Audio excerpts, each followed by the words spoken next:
Bonjour. Dans cette capsule-là, je voulais faire la lumière un peu sur ce que c'était qu'un angle extérieur dans un polygone convexe.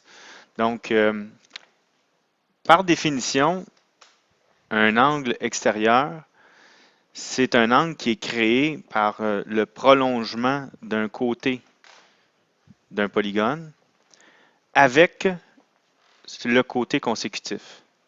Donc, si on met un peu d'image là-dessus, par exemple, si je prends, là c'est sûr et certain que je vais prendre un polygone régulier, mais c'est pas nécessairement ça qu'on a besoin. Donc, on peut prendre n'importe quel polygone. Donc, beaucoup d'élèves pensent que l'angle extérieur, c'est cet angle-là ici.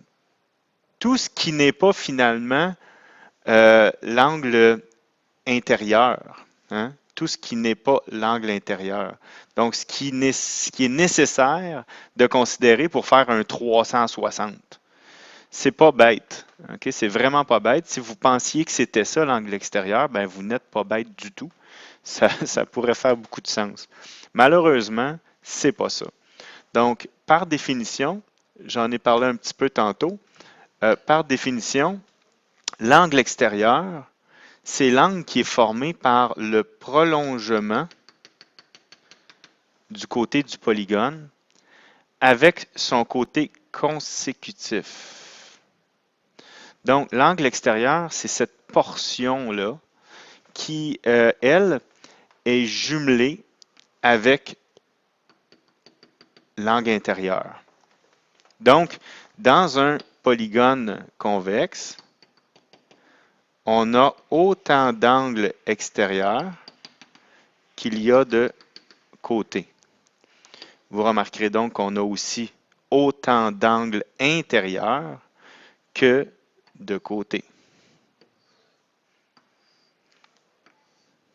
OK? Par le fait même, on a les angles intérieurs ici qui viennent compléter comme ça. Donc, c'est ce qu'on appelle un angle extérieur. Donc, les angles qui sont en bleu sur l'écran. Quelques personnes pourraient dire, oui, mais on pourrait aussi partir de l'autre côté. Hein? On pourrait partir de l'autre côté et faire des choses comme ça. Et à ce moment-là, découvrir un autre angle extérieur.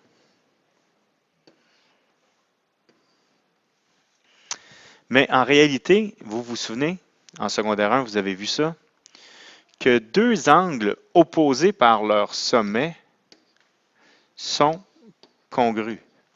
OK? Donc, tous ces angles-là qu'on vient de retracer, c'est des angles opposés par le sommet. Alors, dans un polygone, ce qu'on va faire, c'est qu'on va décider, quand on va le construire, on va décider de le construire dans le sens horaire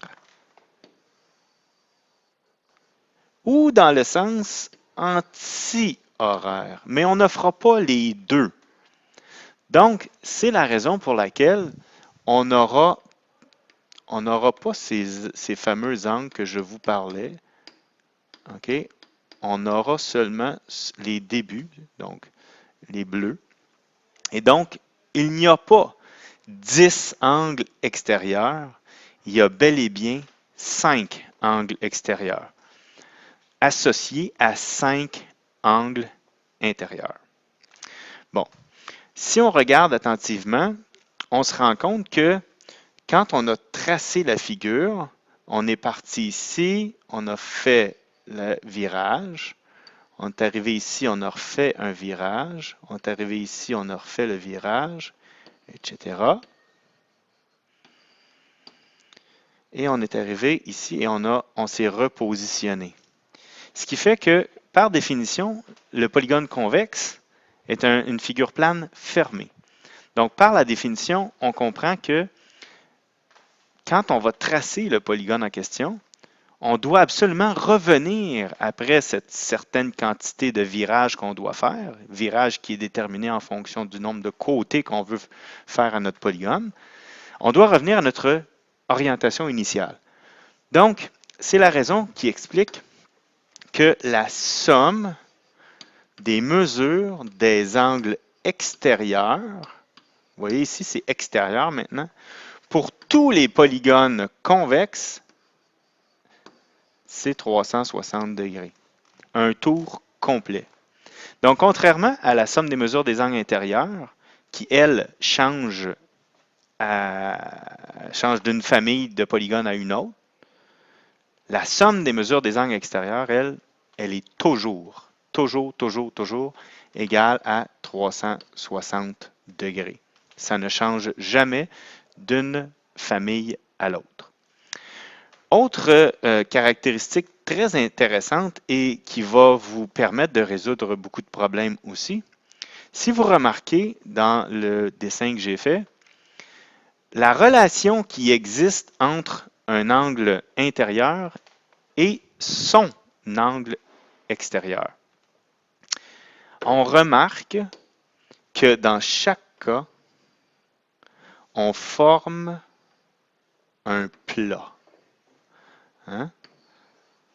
Donc, la relation qui existe entre un angle intérieur et un angle extérieur, c'est qu'ils sont tous les deux supplémentaires. Donc,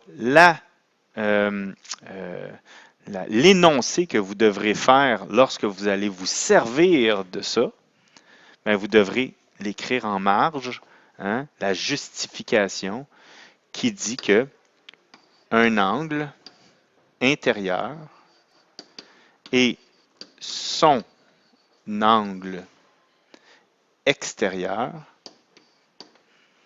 sont supplémentaires.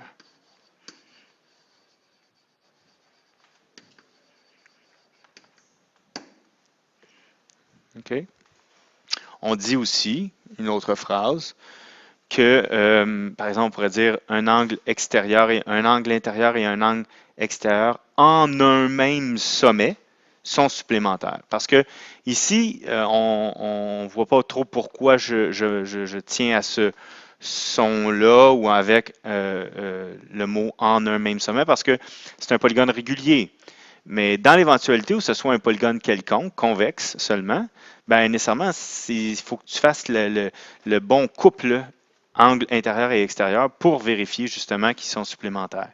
Donc ça, c'est un énoncé, une justification que tu devras utiliser à chaque fois, par exemple, où on te demande de trouver un angle intérieur, la mesure d'un angle intérieur, sachant que, par exemple, son angle extérieur est de 60 degrés. Donc, si la mesure de l'angle extérieur est de 60 degrés, bien, tu devras faire la chose suivante. Donc, si un angle extérieur, j'aimerais mieux qu'on écrive autre chose. Regardez bien, pour être encore plus précis.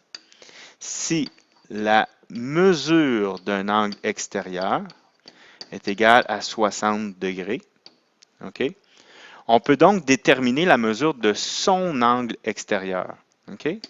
La mesure de son angle intérieur est donc égale à 180 moins 60, soit 120 degrés.